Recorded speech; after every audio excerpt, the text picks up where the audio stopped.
gaming is an area where you really have to zoom out a little bit and look at all of the data and then make some conclusions and some recommendations because there are thousands and thousands of games. So there's really something for everyone.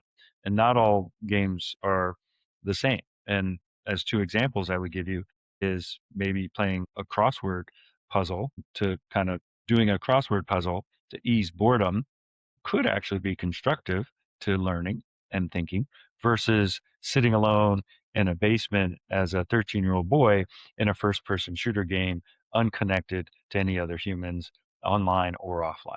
Those are two very different gaming situations. So that's point number one.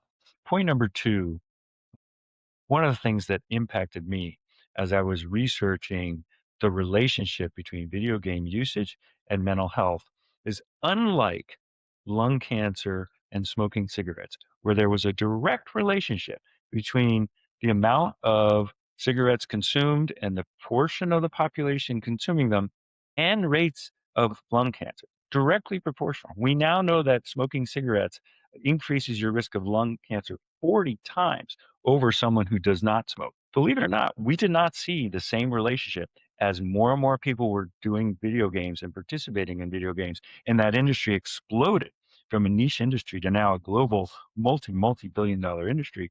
We just didn't see skyrocketing rates of ADHD, loneliness, and other problems. We did see increases, and we've talked about those increases, but it doesn't quite match the level of penetration. So that tells us something. The other thing that we've learned is that people who play video games with friends, and even my own children, when they're playing video games, I encourage them to be in the same room and play against each other because there's a social component to that. And there's a lot of yelling and screaming and joy and anger, and you did this and you did that. One of my other favorite video games is the cooperative games.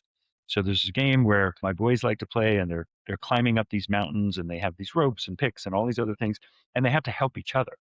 That actually has a very interesting social dynamic too.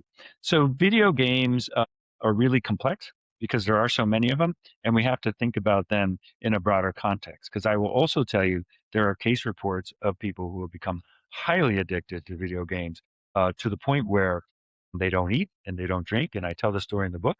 There was one young boy who played for over 24 hours straight without eating or drinking, and he died as a result. So you could see this complex and nuanced view of video games ranging from potentially healthy and a normal part of development to potentially dead.